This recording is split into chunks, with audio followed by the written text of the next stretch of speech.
when I was coming here, I just was thinking about the importance of juvenile court. And I see a few other judges here, Judge Lewis, and Tornicio, and who else do we have back there? Hey, Judge, how are you? Good to see you. So I'm going to say something. I hope I don't offend the other judges, but the most important judge I think in the county is the juvenile court judge, and I say that because they are dealing with young people at a very important time in their life, a time when, frankly, you have a better chance of getting a better outcome than maybe you do later on. And the thing I think that sometimes the public doesn't appreciate is the programming that goes into being a juvenile court judge. And what really a big operation it is. So let me do a shout out to all of you who Judge Lewis was talking about. I don't know if I'm too close or too far away from this thing. But everybody that Judge Lewis was talking about, thank you for all your work.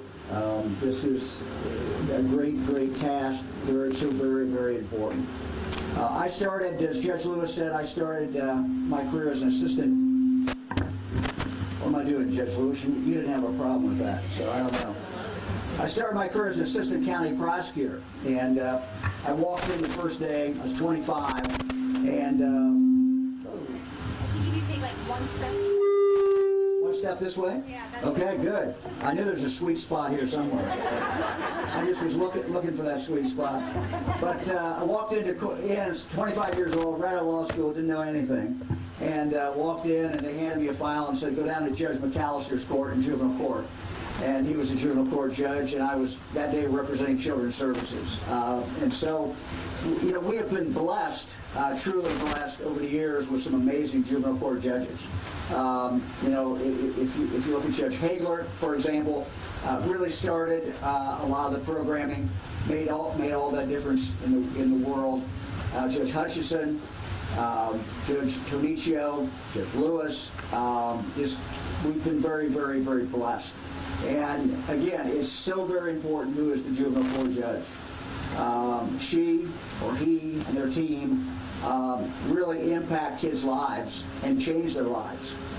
You listen to what Judge Lewis said about some of the different stories. She has told me some stories.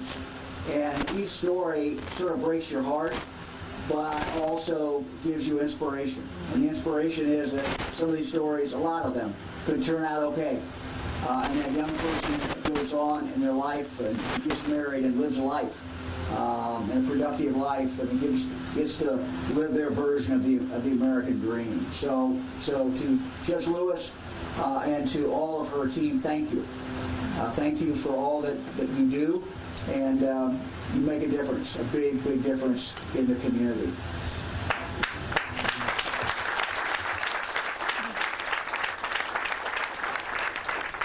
I want to go back to when I was the lieutenant governor, and one of my jobs was to sort of oversee the criminal justice system, and that included the juvenile court system. And way back, many years ago.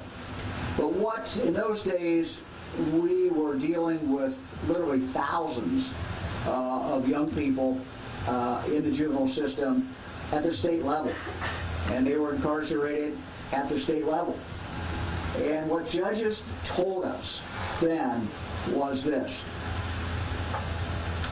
if you take that money that you're spending on those kids from our county and you give us back that money, we will do a lot better job than you're doing in taking care of those kids.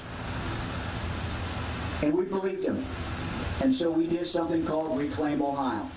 It's now pretty old. But the basic principle continues.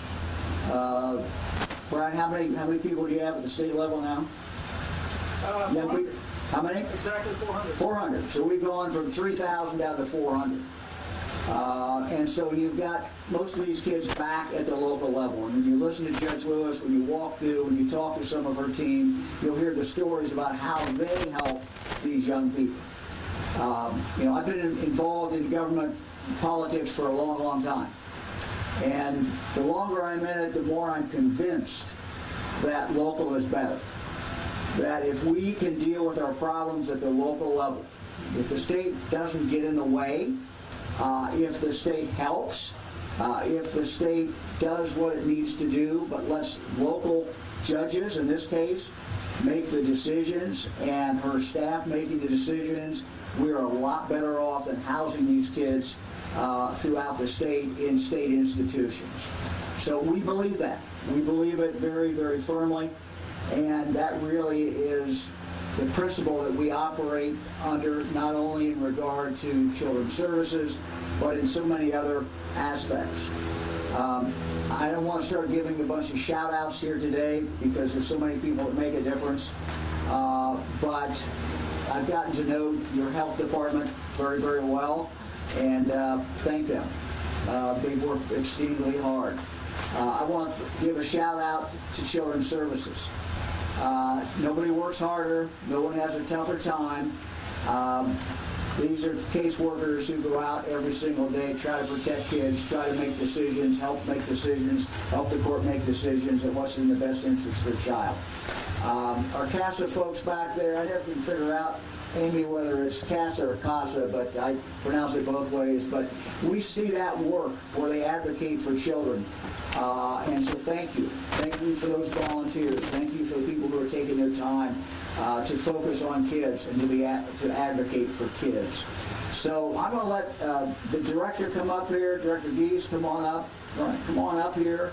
And but I just want to, again, thank all of you. Thank everybody for what you do. You guys are making a tremendous difference. You are changing lives, and we're very, very proud of what you do. It is not an easy job. Most of us wouldn't have your job. We wouldn't do it, but you do it. And this tent and this area is just full of people who really sacrifice. They have a passion for helping kids, and so we are very, very grateful for what you do. So, Judge, I'm anxious to, after this, to go in and take a look inside, hear a little bit more about all the different stories and the programming and the things that you do. But let me turn it over to our DYS director.